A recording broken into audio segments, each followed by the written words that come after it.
टाळ्याच्या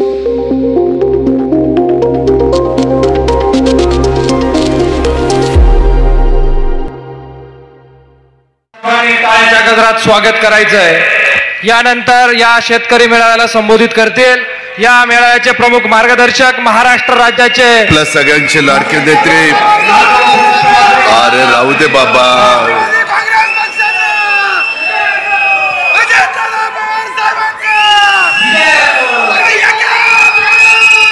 अरे बास बास, निवडणुकीला काहीतरी शिल्लक ठेव। आपल्या सगळ्यांचे लाडके नेते ज्यांनी आता आपल्याला मार्गदर्शन केलं ते दिलीपराव वळसे पाटील साहेब, अतुल बेनकेजी, पोपटराव गावडे, विलासराव लांडे, पांडुरंग पवार, सचिन गोटकुले, मोनिका हरगुडे, विष्णुकाका झिंगे, देवेंद्रभाई शहा, बाळासाहेब बेंडे, शेखर पाचुनकर, शंकरशेठ पिंगळे, संजय काळे, स्वाती पाचुनकर, भगवानराव पासलकर, केसरताई पवार, सदाअण्णा पवार, स्वप्नील डमडरे, दत्ता पाचुनकर, गणपतराव फुलोडे, अनिल राक्षे, गुलाबराव वळसे, गणपतराव इंदोरे, अभिजित शेरकर, माऊली आप्पा गावडे, विवेक वळसे पाटील, सुषमाताई शिंदे, जाकीर पठाण, शुभम खोमणे, प्रकाश वायसे, ताराचंद मस्के, अमोल जगताप, कैलास काळे, संजय गवारी, प्रकाश घोलप, सुभाष मोरमारे, वसंतराव भालेराव, निलेश थोरात, अंकित जाधव, सचिन भोर, सर्व आज मानसिंग पाचुनकर, राजेंद्र गावडे, प्रकाश पवार, प्रदीप वळसे पाटील, पूर्वा पाटील, सविता पराड, प्रमोद पराड, सुनीता गावडे, अरुणा थोरात, तुलसी भोर, नंदकुमार सोनवणे, राहुल पडवळ, चंदन सोंडेकर, माझ्या आंबेगाव विधानसभा मतदारसंघ, शिरूर आंबेगाव विधानसभा मतदारसंघातील उपस्थित असणारे सर्व आमचे जीवाभावाचे सहकारी, सर्व शेतकरी बांधव, महिला भगिनी, पत्रकार मित्र, जमलेल्या बंधू भगिनींनो आणि माझ्या तरुण मित्रांनो, बरेच दिवस मला दिलीप वळसे पाटील सांगत होते की अजित एका कार्यक्रमाच्या निमित्तानं मंचारला एक सभा घ्यायची, विविध उद्घाटन घ्यायची, भूमिपूजन घ्यायची, आणि खरं त्याच अनुसरून मी आज आपल्या सगळ्यांच्या समोर आलेलो आहे।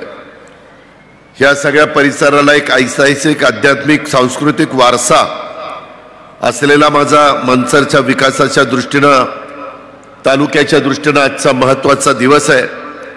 शहरातल्या अनेक विकास कामांमध्ये भर घालण्याचं काम दिलीपरावांच्या प्रयत्नातनं आपल्या सगळ्यांच्या पाठिंब्यामुळं महायुतीच्या सरकारच्या वतीनं झालेलं आहे, आणि त्याचीच आज उद्घाटन, भूमिपूजन झाली। फार चांगल्या इमारती झालेल्या आहेत। माझ्या नागरिकांना त्याचा फायदा होणार आहे, माझ्या सहकाऱ्यांना त्याचा फायदा होणार आहे, आणि त्याकरता कुठल्याही प्रकारचा निधी हा देखील आम्ही कमी पडू दिलेला नाहीये। ही सगळी कामं होत असताना मला एक 20 नोव्हेंबर 1968ला आपले त्यावेळेसचे आमदार होते दत्तात्रय गोविंदराव वळसे पाटील यांनी एक मुद्दा काढलेला होता 68ला की पुणे जिल्ह्यात जो दुष्काळी भाग आहे त्या भागातून घोड नदी वाहते व त्या नदीवर कुकडी प्रकल्प घेण्याची शासनाची योजना आहे। याचं पाणी नगर जिल्ह्याला वरदान ठरणार आहे। या प्रकल्पाचं पाणी सन्माननीय सभासद श्यामकांत मोरे यांनी प्रयत्न केला म्हणून त्यांच्याही तालुक्याला मिळणार आहे। दुष्काळी परिस्थितीवर या सभागृहात चालू असलेल्या चर्चेच्या संदर्भात कुकडी धरणाबद्दल बोलणं थोडं विषयाला सोडून होणार असले तरी पुणे आणि नगरचा कायम दुष्काळ असणाऱ्या 2 जिल्ह्याच्या दृष्टीनं वरदान ठरणारी ही योजना असल्यामुळं मी तिचा उल्लेख त्या ठिकाणी करतोय। ती योजना लवकरात लवकर कार्यान्वित व्हावी ही माझी आमदार या नात्याने मनापासूनची इच्छा आहे। त्याप्रमाणे नोटिफाईड एरियामधून पाणी घेणाऱ्या शेतकऱ्याला सध्या जी मनाई आहे ती दूर करण्याच्या करता तिथं निर्णय घ्यावा, शेतीकरता मोफत पाणी घेण्याची तरतूद करावी, अशा प्रकारचं सभागृहात त्यावेळेस त्यांनी मांडलं। मित्रांनो, म्हणजे किती दूरची दृष्टी तिथं असावी लागते ह्याचा प्रत्यय दत्तात्रय वळसे पाटलांच्या रूपाने आपल्याला सगळ्यांना आलेला आहे। आज मी तुमच्या सगळ्या परिसरामध्ये येत असताना मला एवढंच सांगायचंय की आजची सभा ही विकासाची वज्रमुठ सभा आहे। सामान्य जनता आम्हाला मतदान करते त्यावेळेस त्यांचा विकास करणं हे प्रत्येक लोकप्रतिनिधीचं, माझं, दिलीपरावांचं, अतुलजीचं, सगळ्या लोकप्रतिनिधींचं ते काम असतं आणि त्याच्यामुळे लोकप्रतिनिधींचं हे प्रथम कर्तव्य पार पाडत असताना सत्तेमध्ये राहूनच जनतेचा विकास करणारे, विकासाला साथ देण्यासाठी राष्ट्रवादी काँग्रेस पक्ष वेळोवेळी सत्तेमध्ये राहण्याचा प्रयत्न केलेला आहे. 10 जून 99ला स्थापना झाली तेव्हाही सोनिया गांधींच्या विरोधामध्ये भूमिका घेतली, परंतु 4 महिन्यांनीच आपण सोनियाजींच्या बरोबर सरकार स्थापन केलेला इतिहास आपल्या सगळ्यांच्या समोर आहे. मित्रांनो, मी काय, दिलीप वळसे पाटील साहेब काय, आम्ही कुणी चुकीचं कधी करणार नाही. गेले 30 वर्ष, 32 वर्ष तुमच्या सगळ्यांचं प्रेम, तुमच्या सगळ्यांचा आशीर्वाद आणि ज्या भागातल्या जनतेने आपल्याला निवडून दिलेलं आहे त्या भागाचा सर्वांगीण विकास करण्याच्या करता पडेल ती किंमत मोजावी लागली तरी चालेल, परंतु आपण काम करत राहायचं. ही भूमिका स्वर्गीय यशवंतराव चव्हाण साहेबांनी जी शिकवली, बहुजन समाजाला बरोबर आणण्याचं काम केलं पाहिजे, समाजातल्या कुठल्याही घटकाला असं वाटतं कामा नये, हे सरकार माझा विचार करत नाही आणि तशा पद्धतीची कामं आपण या निमित्तानं माझ्या पुणे जिल्ह्यामध्ये, माझ्या आंबेगाव शिरूर परिसरामध्ये, माझ्या जुन्नर परिसरामध्ये, सर्व भागामध्ये करण्याचा आम्ही प्रयत्न केलेला आहे. तुम्ही मला अनेक वर्ष ओळखता. ग्रामीण भाषेत काही लोक बोलघेवड्यासारखं लोकांना काय म्हणतात हे सर, बोलघेवड्या माणसाला हे आपल्याला सगळ्यांना माहिती आहे. त्यामुळं अशा लोकांच्याकडे काही लक्ष जास्त द्यायचं कारण नाही. त्यांच्या जनतेशी नाळ जोडलेल्या लोकप्रतिनिधीच्या मागं विकासाची वज्रमुठ हाती घेतली पाहिजे, कारण विकास झाला तर आज माझ्या शेतकऱ्याला, तरुण वर्गाला, महिला माता भगिनीला त्यांच्या हाताला काम मिळणार आहे, त्यांच्या पिकाला दान मिळणार आहे. स्वाभिमानाच्या गप्पा मारून जनतेची दिशाभूल करून चालणार नाही. काही जणांनी मधल्या काळात सभा घेतली आणि मंचरमध्ये येथून काहींनी स्वाभिमानाच्या गप्पा मारल्या.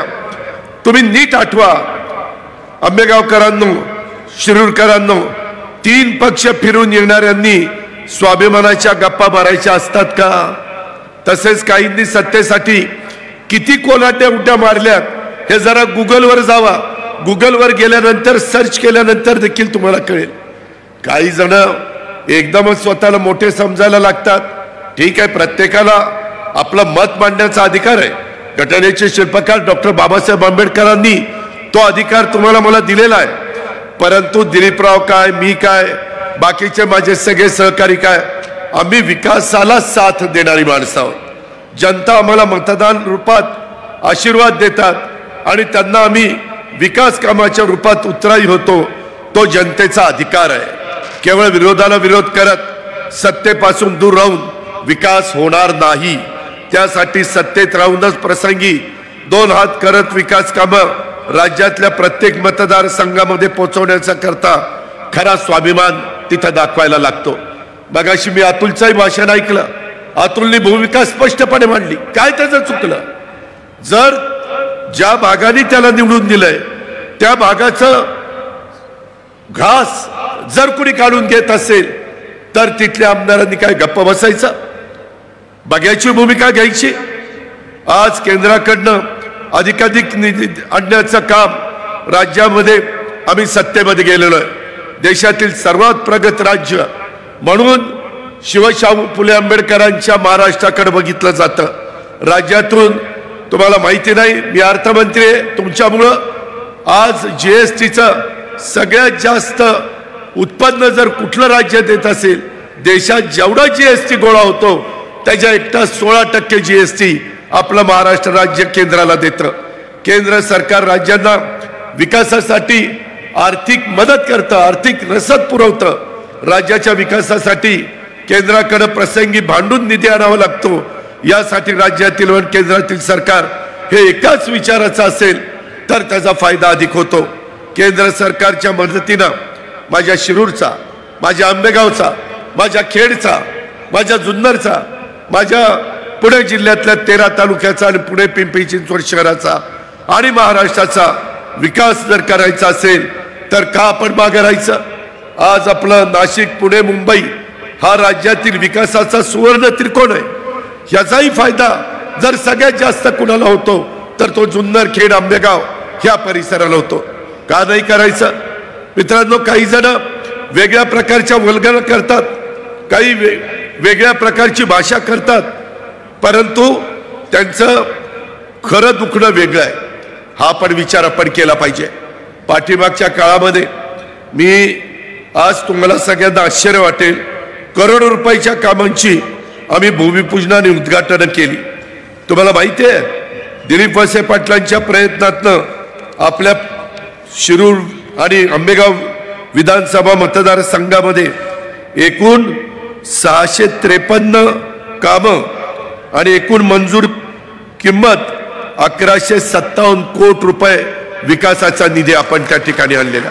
काही कामं पूर्ण झाली, काही कामं पाईपलाईन मध्ये। एकच मोठं काम आता आम्ही अतुलला पण मंजूर करून दिलं, दिलीपरावांना पण दिलं। त्याच्यामध्ये एक अवसरी खुर्द, पारगाव, पिंपळखेड, जांबूत मार्ग, शिक्रापूर, गणेगाव, खालसा ते मलठण टाकळी, याची वडनेर, जांबूत तो मार्ग आणि ह्या सगळ्याची सुधारणा करण्याच्या करता 70 किलोमीटरचं काम 416 कोटी रुपयाचं काम आहे। कशाला म्हणतात 416 कोटी? दिलीपराव विरोधी पक्षामध्ये बसले असते तर 1000 कोटीची कामं झाली असती, 1200 कोटी रुपयाची कामं झाली असती। आम्ही काय वैयक्तिक आमच्या स्वार्थाकरता निर्णय घेत नाही, शेवटी बेरजेचं राजकारण आम्ही करतोय। आम्ही आमची विचारधारा सोडलेली नाहीये। शिवशाहू फुले आंबेडकरांची विचारधारा, हीच विचारधारा घेऊन आम्ही पुढे चाललेलो आहे।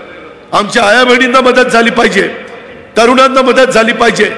काय पूर्वीच्या काळामध्ये आंबेगावच्या परिसरामध्ये होतं आणि आज काय झालेलं आहे? शासकीय तंत्रनिकेतन, माझा अवसरी खुर्द इमारत, कशा पद्धतीचं ते काम झालंय। आज एक शैक्षणिक हब, पुढे शहराच्या नंतर विद्येचा माहेरघर म्हणून तालुक्याचा विचार करायचा म्हटलं तर बारामतीचा उल्लेख करावा लागेल आणि बारामतीच्या नंतर जर कुठल्या तालुक्याचा उल्लेख करायचा तर तो आंबेगाव तालुक्याचा विचार करावा लागेल। मित्रांनो, याच्यातनं तुमच्या माझ्या गोरगरिबांच्या मुली मुलं शिकतात, एक जबाबदार नागरिक घडतात, चांगल्या पद्धतीनं घराला पुढे आणतात। ह्याच्याकरता त्यांना कुठं पुण्याला, मुंबईला, दुसरीकडे जावं लागत नाही। इथं इन्फ्रास्ट्रक्चर तयार केलेलं आहे। त्याच्या संदर्भामध्ये माझ्या आदिवासी भागातल्या मुला मुलींना शिकण्याच्या करता जिथं वसतिगृह पाहिजेत तिथं वसतिगृह अधिक चांगली करण्याचा प्रयत्न आपण केला। गोडेगावची ITI असेल, तंत्र माध्यमिक शाळा असेल, महाविद्यालय असेल, कुठे आपल्या इथला भीमाशंकर सहकारी साखर कारखाना, तुम्ही मला सांगा महाराष्ट्रामध्ये पहिले 5 सहकारी साखर कारखाने कुठले, त्यांची नावं घ्यायची झाली तर त्या पहिल्या 5 मध्ये तुमच्या इथला श्री भीमाशंकर सहकारी साखर कारखान्याचा उल्लेख होतो। कुणामुळे होतो? कुणीतरी नेता असावा लागतो, नेतृत्वाशिवाय त्या भागाचा विकास होत नाही। सगळ्यांनीच माझंच गोड पुढं दामटलं पाहिजे म्हटलं तर काही घडू शकत नाही। कुणातरी तरी एकाच्या नेत्याच्या नेतृत्वाखाली आपण काम करायचं ठरवलं तर तालुका पुढे जातो, जिल्हा पुढे जातो, राज्य पुढे जातं आणि त्याच्यामुळं तुम्ही गेले 30, 32, 33 वर्ष ह्याच्यामध्ये मदत करताय। आज तुमच्या इथं दुधाचा महापूर आलेला आहे। आज इथं दुधाची मोठ्या प्रमाणावर आज जगाच्या बाजारपेठेमध्ये इथले वेगवेगळे पदार्थ जात आहेत। इथलं दूध हे मुंबईला मोठ्या मोठ्या व्यक्तींच्याकडे त्या ठिकाणी जातं। कशामुळे जातं? कष्ट घेतलेत म्हणून जातं। त्याच्यातनं माझ्या आंबेगाव तालुक्याला रोजगार मिळतो। मित्रांनो, मी जाहीरपणे आज सांगतो, ते 5 रुपयाच्या बद्दल मला अनेकांनी सांगितलं, मध्ये मी कॅबिनेटला पण तो विषय काढला। या येणाऱ्या कॅबिनेटला ज्या त्रुटी आहेत आणि तुम्ही तुमच्या गाईचं घातलेलं दूध डेअरीला त्याचे जे 5 रुपये लिटरला द्यायचे ते लिटरला देत असताना ज्या काही अडचणी आलेल्या आहेत त्या अडचणी 100% मी आणि दिलीप वळसे पाटील त्या दूर करू। आपण काही काळजी करू नका। त्याच्यामध्ये काही झारीतले शुक्राचार्य आहेत, परंतु त्यांना कशा पद्धतीनं त्यांना बाजूला करायचं हे आम्हाला चांगलं समजतं। त्याच्या संदर्भात प्रशासनावर आमची पकड आहे। मित्रांनो, एकंदरीतच आपल्या आदिवासी मुला मुलींच्या करता माझं मंचर असेल, शिनोले असेल, कोटमदरा असेल, गोडेगाव असेल, इथली वसतिगृह ती अधिक चांगली करण्याचा आपण प्रयत्न करतोय. पेठ येथे मागासवर्गीय मुला मुलींच्या करता निवासी शाळा. शेवटी समाजातला कुठलाही घटक, मागासवर्गीय असू द्यात, आदिवासी असू द्यात, बहुजन समाजाचा असू द्यात, भटका समाजाचा असू द्यात, सर्वसाधारण समाजाचा असू द्यात, कुणाला असं वाटतं का म्हणे की माझ्या शिक्षणाच्या करता काय केलंय. आज आपल्या मंजरला अद्यावत क्रीडा संकुल आपण उभं केलंय. त्याच्यामध्ये दिलीपरावांनी लक्ष घातलंय. चांगले चांगले खेळाडू तयार व्हावेत, त्यांचं नैपुण्य ही दाखवण्याची संधी त्यांना मिळावी. आरोग्याच्या बाबतीमध्ये मंचरला 100 खाटांचं उपजिल्हा रुग्णालय ट्रॉमा केअर सेंटर हे त्या ठिकाणी झालेलं आहे. तांबडेमळा मंचरचं 100 खाटाचं विस्तारित उपजिल्हा रुग्णालय हे काम प्रगतीपथावर आहे. आजच आम्ही घोडेगावला गेलो होतो. तळेगृह, मलठण, पाबळ येथे ग्रामीण रुग्णालयाची कामं चाललेली आहेत. पुणे जिल्ह्याचा उत्तर भाग आणि नगर जिल्ह्यातल्या दक्षिण भागाच्या रुग्णांना ह्याच्यातनं सेवा मिळणार आहे. परिवहनाच्या बाबतीमध्ये आपण तांबडेमळा येथे बस आगाराची उभारणी करतोय. घोडेगावची बस स्थानकाची पुनर्बांधणी करतोय. मित्रांनो, आम्ही इथपर्यंत थांबलेलो नाहीये. त्याच्याही पुढे जाऊन आपल्याला निश्चितपणे एकंदरीत काम करत असताना आम्ही एक ठरवलंय. आपल्यातली काही धरणं ही फार तशी जुनी झाली. जुन्नर तालुक्यात, आंबेगाव तालुक्यात शेतकऱ्यांच्या करता सिंचनाचे प्रकल्प मुख्यतः DLBC आणि KLBCच्या महायुती सरकारच्या अर्थसंकल्पातून आपण त्याला निधी देणार आहे. 35 वर्ष जुन्या कालव्यांना त्याच्यात मदत होणार आहे. पिंपळगाव जोगाचा 70 किलोमीटर लांबीचा कालवामधील 52 किलोमीटर लांब अस्थिरीकरणाचं काम करण्यात आलेलं आहे. उर्वरित 20 किलोमीटर करता देखील आपण निधी देतोय. आणि हे सगळ्या गोष्टी उपयोगात आणण्याच्या करता आमचा कसोशीनं प्रयत्न त्या ठिकाणी चाललेला आहे. त्याच्या संदर्भामध्ये जनतेशी नाळ जोडणारा जर लोकप्रतिनिधी असेल तर काय होऊ शकतं हे पण आपण सगळ्यांनी पाहिलं पाहिजे. त्याच्यातून पुणे नाशिक वाहतुकीची कोंडी सोडवण्याच्या करता देखील आपण त्या बाबतीमध्ये प्रयत्न करतोय. पुणे नाशिक रस्त्यावर आपलं भोसरी चाकण मधील तळेगाव चौक, आंबेठाण तेथेही वाहतुकीची कोंडी होती. तिथं आम्ही नाशिक फाटा ते मोशी सध्याचा रस्ता 4 आणि 6 लेनचा आहे. त्याच्यात सुधारणा करून एका खांबाद्वारे मधी कॉलम आणि 8 पदरी एलिव्हेटर फ्लायओव्हर तिथं बांधायचा आहे. त्यामुळे खालनंही वाहनं जातील, त्या फ्लायओव्हर एलिव्हेटर फ्लायओव्हरवरून पण वाहनं जातील आणि वाहतुकीची कोंडी सुटेल. हे पण आपण सगळ्यांनी लक्षामध्ये घेतलं पाहिजे. मित्रांनो, मगाशी काहींनी मुद्दा काढला. ग्रामीण भागातल्या विशिष्ट घरांच्यासाठी आपण हर घर सौर योजनेचे उद्दिष्ट राज्य सरकारने हातामध्ये घेतलेले आहे. 60% सबसिडीच्या माध्यमातून तुमच्या घरावर सौर ऊर्जेचा प्रकल्प बसवला जाईल आणि त्याच्यातून 300 युनिट पर्यंत वीज घरमालकाला मोफत आम्ही देणार आहे. मोफत. उर्वरित वीज वितरित करताना गावातील पाणी पुरवठा योजना असेल, रस्त्यावरचे पथदिवे असतील, शेततळ्यांना पाणी पुरवठा यासाठी देण्याचा प्रयत्न हा राज्य सरकारचा आहे. अशा कितीतरी योजना आपण करतोय. हे कशामुळे होतंय? हे महायुतीच्या सरकारमुळे होतंय. आम्ही सरकारमध्ये अर्थमंत्री पद माझ्याकडे, तिजोरी आपल्याकडे. शेवटी आपण बघा, कुठेही आपण लग्नाला पंक्तीला गेला, पंगत वाढत असताना वाढप्या जर ओळखीचा असेल तर जेवण करणाऱ्याचा फायदा होतो. 288 लोक बसलीत पंक्तीला. किती? 288. आणि अजित पवारकडे वाढप्याचं काम आले. जरा आंबेगाव दिसला, दिलीपराव दर जरा जास्त, अतुल आहे तू आहे दर अजून दर होतं ना. मनुष्य स्वभाव आहे, ह्याच्यात अतिशयोक्ती नाहीये. ज्यावेळेस फायली येतात 1000, 2,000, तुम्हाला माहिती आहे मी किती लाखाचा अर्थसंकल्प सादर करतो? 6 लाख कोटी एवढ्या रकमेचा मी अर्थसंकल्प सादर करतो. कशाला म्हणतात 6 लाख? एकाने या आणि इथं तुम्हाला कागद आणि पेन देतो, दाखवा 6 लाख कोटी काढून. आकडा चेष्टा नाही. आज आम्ही हे सगळं करतोय. दिलीपरावांनी पण 1 वर्ष अर्थ मंत्रालय सांभाळलं, मी 8 वर्ष सांभाळतोय. आम्ही कशात कमी पडतो सांगा ना. तुमची पुणे जिल्हा मध्यवर्ती सहकारी बँक गेले 30 वर्ष आम्ही तिथे चांगली चालवली. तुमची जिल्हा परिषद आम्ही चांगली चालवली. आज काही सुप्रीम कोर्टामध्ये मॅटर आहे त्याच्यावर तालुका पंचायत जिल्हा परिषदेमध्ये आज निवडणुका होऊ शकत नाही. आम्हालाही वाटतं की ते लवकर निकाल लागावा आणि आमच्यासारखं खालच्याही कार्यकर्त्यांना संधी मिळावी. आज पुणे जिल्हा दूध संघ भगवानराव पासलकर इथं बसलेत. विचारा तिथं कुठली अडचण आली तर विष्णू असेल बाकीचे आम्ही सगळे असू दूर करण्याचा प्रयत्न करतो. कारण संस्था कायमच्या राहणार आहेत. तुम्ही आम्ही आज असू उद्या नसू, संस्था कायमची आहे आणि ती टिकली पाहिजे. महाराष्ट्रामध्ये ज्या भागामध्ये संस्था नीट चालल्या नाही तिथं अडचण झालेली आहे. आज पीक कर्ज देत असताना 0% व्याजाने कोण देतं? 10 रुपये शेकडा घेत आहे सावकार. आता सावकारकी बंद केलेली आहे. त्याच्यामध्ये 1 रुपयामध्ये पीक विमा कुठं होता? हजारो कोटी रुपये राज्य सरकारच्या तिजोरीतनं माझ्या शेतकऱ्याला मदत व्हावी म्हणून आम्ही त्या ठिकाणी टाकतोय. मध्ये केंद्र सरकारने पुन्हा ऊसाची FRP वाढवली तुमच्या ऊसाला जास्त दर मिळावा म्हणून. कोण कुणाकरता करत असतं? आपली माणसं आपल्याकरता करत असतात. मित्रांनो, भावनिक होऊ नका.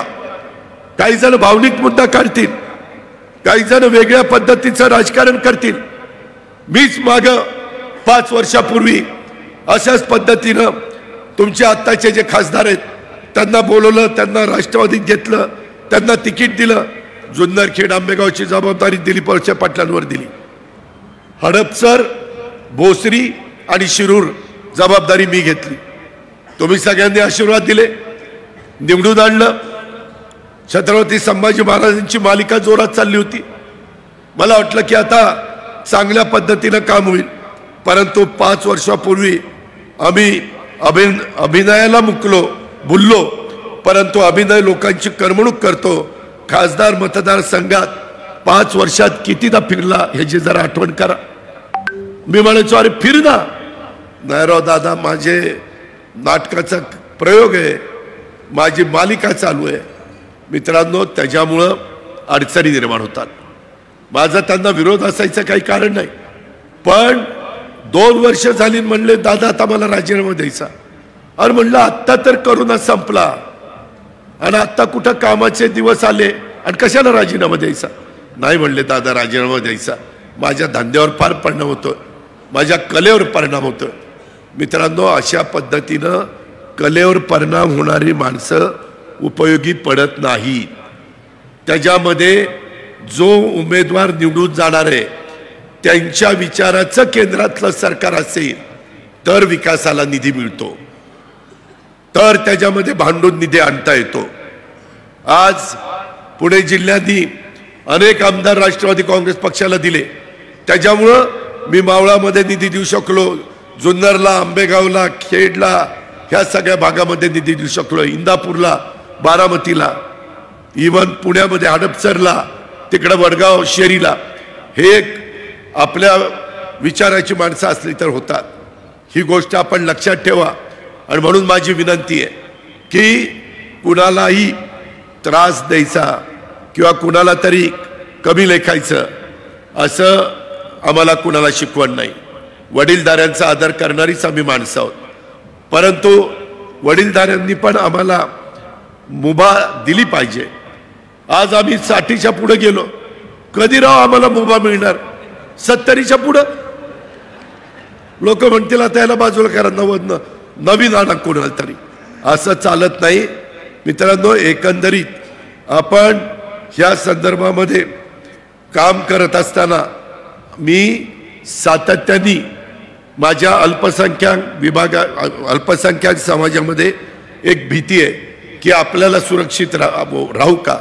मित्रांनो, यावेळेस अर्थसंकल्प सादर करत असताना वक्फ बोर्डाचे विषय असू द्या, माझ्या अल्पसंख्याक समाजाला निधी देण्याचा विषय असू द्या, मौलाना आझाद महामंडळाला निधी देण्याचा प्रश्न असू द्या, भाग भांडवल वाढवण्याचा प्रश्न असू द्या, नुसता एका घटकाला नाही, मी सगळ्यांना मदत करतो.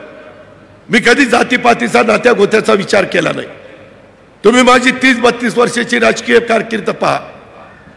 त्याच्यामध्ये ज्याच्यात कर्तृत्व आहे, ज्याच्यात नेतृत्व आहे त्याला संधी देण्याचं काम आम्ही करत असतो.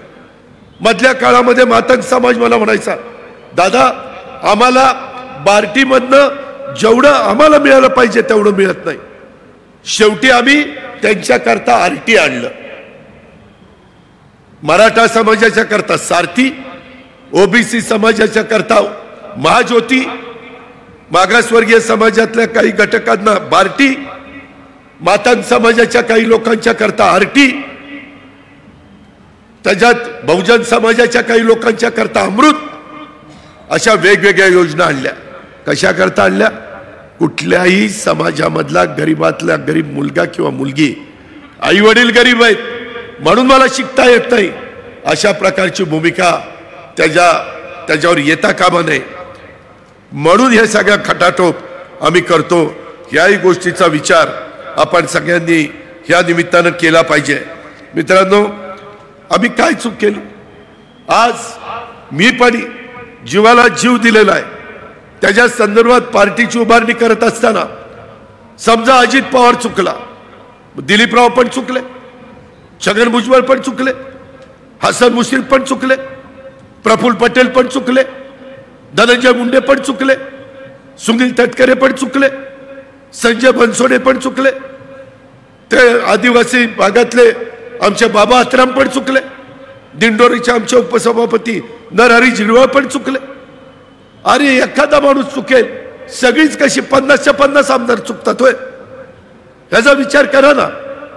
मी कुणाचा आदर करत नाही, अनादर करत नाही. मी पुन्हा तुम्हाला सांगतो, वयस्कर लोकांनी पण एक भावना करा ना. तुम्ही त्याच्या संदर्भामध्ये घरामध्ये काम करताना नवीन तरुण 25-30ला आल्यानंतर त्याच्यावर शेतीवाडीचं काम देताना, दुकान असेल तर त्याला सांगताना तू दुकान चालव. तशा पद्धतीनं हे दुकान किंवा शेतीवाडी नाही, हे समाजाचं काम आहे. हा शाहू फुले आंबेडकरांचा विचार आहे, छत्रपती शिवाजी महाराजांचा विचार आहे. आणि ह्या विचारातनं पुढे जात असताना आम्ही सतत पुणे जिल्हा अग्रेसर राहण्याच्या करता प्रयत्न केलेला आहे. पाण्याचे प्रश्न आम्ही सोडवतो. आम्ही आता 8.5 लाख सोलरवर पंप शेतकऱ्याला देणार आहे. सूर्यप्रकाश उगवला, सूर्य सकाळी की तुमचा पंप चालू, अंधार पडला पंप बंद. तुमच्या इथं बिबट्याचाही धोका आहे. आत्ताच आम्ही गेलो होतो, तिथेही लोक सांगत होते.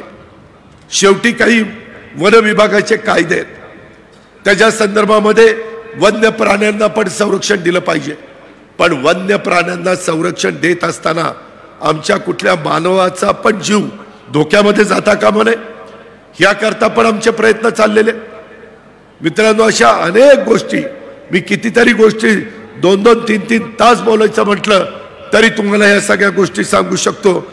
मला एवढंच सांगायचं आहे की महाराष्ट्राच्या अस्मितेचं कधी आम्ही हरण होऊन देणार नाही. महाराष्ट्र ही थोर संतांची भूमी आहे, तशी शूर वीरांची देखील भूमी आहे.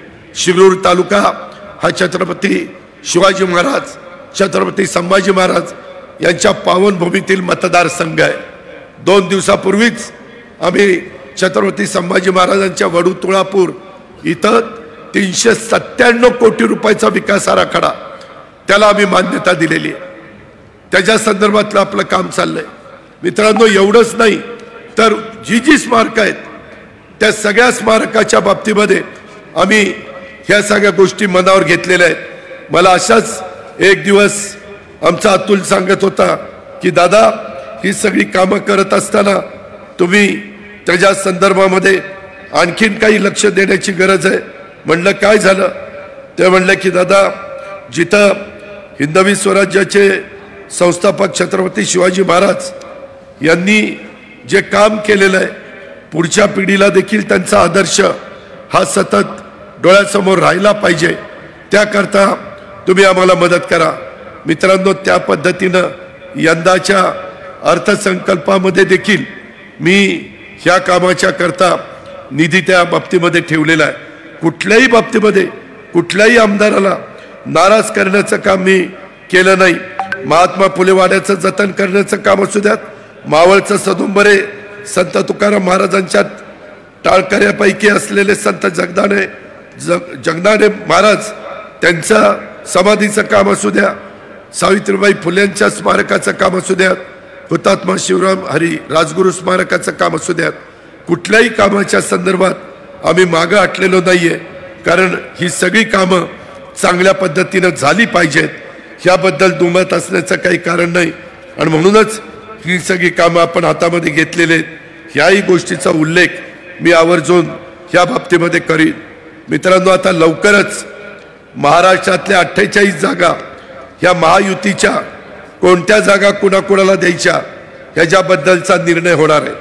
तो निर्णय होत असताना माझ्या माहितीप्रमाणे शिरूर लोकसभा मतदारसंघाची जागा ही राष्ट्रवादीकडे येण्याची दाट शक्यता आहे. ती राष्ट्रवादीला आल्यानंतर माझी तुम्हाला विनंती आहे, राष्ट्रवादी काँग्रेस पक्ष, भाजप आणि शिवसेना आम्ही सगळेजण मिळून तिथं उमेदवार देणार आहे. उद्याच्याला हा उमेदवार देत असताना देशामध्ये आज नरेंद्र मोदी साहेबांना पुन्हा पंतप्रधान करण्याच्या करता साधारण जनतेच्या मनामध्ये आहे. असं असताना आपण त्याच्यापासून मागे राहता कामा नये. तुमचे जे काही प्रश्न आहेत, बऱ्याचदा शेतकऱ्यांना वाटतं की आमच्या प्रश्नाला कोण वाली आहे. मी पण शेतकऱ्याच्या पोटी जन्माला आलेलाच मुलगा आहे. दिलीपराव वळसे पाटील पण शेतकऱ्याच्या पोटीच आलेत. मी अतुल पण तीच परिस्थिती. आम्ही कुठेही शेतकऱ्याला वाऱ्यावर सोडणार नाही. केव्हाही रात्री 12ला या आणि सांगा अजित पवार तुम्ही मंचरच्या सभेत असं सांगितलं होतं, आता काय झालं. तुमच्या प्रत्येक प्रश्नाची सोडवणूक करण्याच्या करता पडेल ती किंमत मोजावी लागली तरी चालेल, परंतु आम्ही मागे हटणार नाही हा शब्द देखील आजच्या सभेच्या निमित्तानं मी आपल्या सर्व सहकारी मित्रांना या निमित्तानं देतो. आणि जी विकासाची कामं आज दिलीप वळसे पाटलांच्या नेतृत्वाखाली चाललेली आहे. काही जण म्हणाली की हो दिलीपरावांना संधी कुणी दिली. जरूर संधी पवार साहेबांनी दिली, मलाही संधी दिली, परंतु त्या संधीचं सोनं करायचं का काय करायचं हे तरी आमच्या हातात होतं ना. आम्ही पहिली 5 वर्ष चांगलं काम केलं म्हणून पुढच्या 5 वर्ष लोकांनी दिलं. 7-7 टर्मला लोक आम्हाला निवडून देतात म्हणजे काहीतरी लोकांचा विश्वास आम्ही संपादन केलेला आहे. मित्रांनो, इथून पुढच्या काळामध्ये देखील आम्हाला अनुभव भरपूर आलेला आहे आणि त्याच्यातून चांद्यापासून बांद्यापर्यंत महाराष्ट्राचा विकास हा एकमेव मुद्दा घेऊन आम्ही पुढे चाललेलो आहे. आम्हाला कुणाची उडीदुडी काढायची नाही. कुणाला तरी काहीतरी आरोप केले तर त्याला आम्हाला महत्त्व द्यायचं नाही. आम्ही कुठेही चुकीचं केलेलं नाहीये. एवढी सभा आहे, माझ्या अनेकांची संबंध आलेत. कुणी एकाने उठून सांग अजित पवार तुम्ही चुकीचं सांगताय, इथं असं कुठेतरी चुकीचं घडलं. उलट मलाच चुकीचं घडलेलं आवडत नाही. मी सतत पोलिसांना सांगत असतो कायदा सुव्यवस्था चांगलं ठेवा, कुणावर अन्याय होणार नाही, महिलांना सुरक्षित वाटेल, महिलांना त्या ठिकाणी कुठली अडचण येणार नाही. या प्रकारची भूमिका मी घेतो, दिलीपराव घेतात, अतुल घेतो, बाकीचे सगळे माझे सहकारी घेतात. आणि म्हणून मी आज तुम्हाला सगळ्यांना सांगतो, महाराष्ट्राचा सातत्याने मान ताटपणे पुढं नेहमी राहील अशाच पद्धतीचं काम आमच्याकडनं होईल. तीच गोष्ट पुणे जिल्ह्याच्या बाबतीमध्ये. पुणे जिल्ह्याच्या बाबतीमध्ये तर एवढी कामं हातामध्ये घेतलेली आहेत ती सगळी पूर्णत्वाला. बरं, आम्ही कामं पूर्णत्वाला देताना उगीच नुसती मंजूर करत नाही, काम चांगलं झालंय का नाही हेही बारकाईने बघत असतो. चुकीचं झालं तर तिथल्या तिथं कॉन्ट्रॅक्टरला काळ्या यादीमध्ये टाकायला मागं पुढं बघत नाही. अधिकाऱ्यांना देखील चुकला तर तिथल्या तिथं खडसावण्याचं काम आम्ही करतो. आमची प्रशासनावर पकड आहे. आम्ही फुशारक्या मारत नाही, ही वस्तुस्थिती आहे. परंतु आम्ही कशा करता ते करतो, राज्याच्या भल्या करता करतोय. ही गोष्ट मनसरकरांनो आपण अतिशय नम्रपणे लक्षामध्ये घेतली पाहिजे. अशा प्रकारची माझी आपल्याला सगळ्यांना विनंती आहे. आत्ता देखील सहकार खातं ज्यावेळेस आम्ही दिलीपराव वळसे पाटील साहेबांना दिलं, मला ज्यावेळेस मंत्रिपद मिळाली, मी सगळ्या जाती धर्माला न्याय दिला. मी मुस्लिम समाजाला हसन मुश्रीफांच्या रूपाने संधी दिली. महिलांना कुठं संधी नव्हती, आदिती तटकरेच्या निमित्ताने महिलेला संधी दिली. भटक्या समाजाला आमच्या धनंजय मुंडेंच्या रूपाने संधी दिली. आदिवासी बाबा आत्रामच्या रूपाने तिथं संधी दिली. मागासवर्गीय आमचा लातूर जिल्ह्याचा संजय बनसोडेच्या रूपाने तिथं संधी दिली, ओबीसीला संधी दिली, भुजबळ साहेबांना संधी दिली. किती लोकांची नावं घेऊ सगळ्या, आणि मराठवाडा, विदर्भ, उत्तर महाराष्ट्र, पश्चिम महाराष्ट्र, कोकण सगळ्याचा बॅलन्स साधण्याचा प्रयत्न केला. कारण आम्ही पण 30-30 वर्ष ह्याच क्षेत्रामध्ये काम करतोय.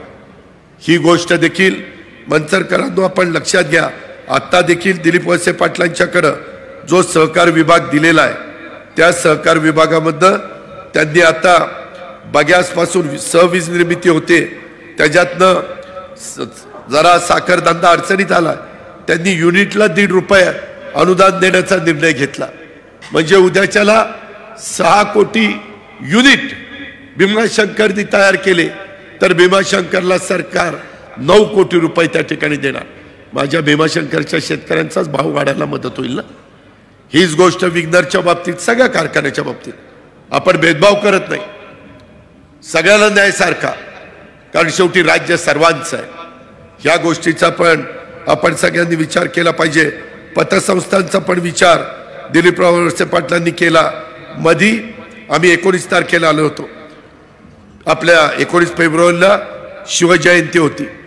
आम्ही सगळेजण शिवनेरी किल्ल्यावर महाराजांचा जिथं जन्म झाला तिथं दर्शन घेण्याच्या करता येत असतो. अतुल होता, दिलीपराव होते.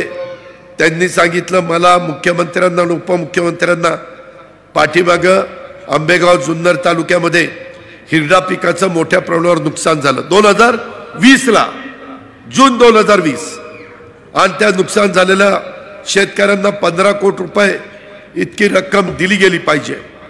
मित्रांनो, तिथल्या तिथं मुख्यमंत्र्यांना आम्ही विनंती केली, मुख्यमंत्र्यांनी जाहीर केलं, पुढच्या कॅबिनेटला विषय आणला आणि त्यांचे 15 कोटी रुपये मंजूर केले. काय हे घडलं? कारण तिथं तुमचा प्रतिनिधी म्हणून दिलीप वळसे पाटील बसलेले होते, तुमचा आमदार म्हणून अतुलनी पाठपुरावा केला, माझ्याकडे अर्थ मंत्रालय होतं.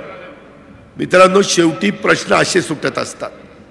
आपली जीवाभावाची माणसं ही वेगवेगळ्या ठिकाणी असल्यानंतर लोकांना डायरेक्ट इनडायरेक्ट त्याचा फायदा होत असतो. आणि म्हणून माझी आपल्याला सगळ्यांना विनंती आहे की या उद्याच्या लोकसभेच्या निवडणुकीच्या निमित्तानं आपण कुठेही त्याच्यामध्ये अंतर पडून देऊ नका. त्याच्यातनं एक चांगलं चित्र राज्यामध्ये आपल्याला सगळ्यांना निर्माण करायचं आहे. आपण त्याच्या संदर्भामध्ये तीर्थक्षेत्राचा विकास करण्याची कामं हातात घेतली, पर्यटनाला आपण चालना देण्याची कामं हातामध्ये घेतली. अशी बऱ्याच काही गोष्टी आपण आपल्या महाराष्ट्राकरता, आपल्या पुणे जिल्ह्याकरता आणि आपल्या आंबेगाव शिरूर ह्या विधानसभा मतदारसंघामध्ये आपण करतोय. विकासाला साथ देणाऱ्या राष्ट्रवादी काँग्रेस विचाराच्या महायुतीचा खासदार हा उद्याच्या निवडणुकीच्या निमित्तानं आपण कृपया निवडून द्या, ही पण माझी आग्रहाची तुम्हाला विनंती आहे. या ठिकाणी माझ्या सर्व जीवाभावाच्या माणसांना आपली संघटना बळकट करण्यासाठी मतभेद न करता एक दिलाने कामाला आपण लागलं पाहिजे. हे देखील आव्हान मी आजच्या या मेळाव्याच्या निमित्तानं करतो. संपूर्ण जगात सर्वोच्च 5 अर्थव्यवस्थामध्ये भारताचा नंबर लागलेला आहे. आगामी काळात आता भारताला जगात 3ऱ्या क्रमांकावर आपल्याला न्यायचं आहे आणि 3ऱ्या क्रमांकाची जगातली अर्थव्यवस्था करत असताना आपल्या महाराष्ट्राला देशात पहिल्या क्रमांकावर आणायचं आहे. $1 ट्रिलियन आपल्याला अर्थव्यवस्था करायची आणि ह्या सगळ्या गोष्टीच्या करता ह्याच्यातनं रोजगार होणार आहे, ह्याच्यातनं मोठी गुंतवणूक येणार आहे, ह्याच्यातनं बेरोजगारांच्या हाताला काम मिळणार आहे, ह्याच्यातून सगळीकडं आर्थिक सुबत्ता येण्याच्या करता मदत होणार आहे. आणि म्हणून अतिशय कणखर अशा नेतृत्वाला साथ आपण दिली पाहिजे. महायुतीचा उमेदवार हे ज्या ज्या भागामध्ये असतील त्यांना निवडून देण्याचं काम आपण सगळ्यांनी केलं पाहिजे. येणारी वेळ ही आपलीच असणार आहे, त्यामध्ये कुठेही आम्ही कमी पडणार नाही अशा प्रकारचा शब्द आजच्या या सभेच्या निमित्तानं मी तमाम माझ्या आंबेगाव आणि शिरूरकरांना देतो आणि आपल्या सगळ्यांची रजा घेतो. जय हिंद, जय महाराष्ट्र.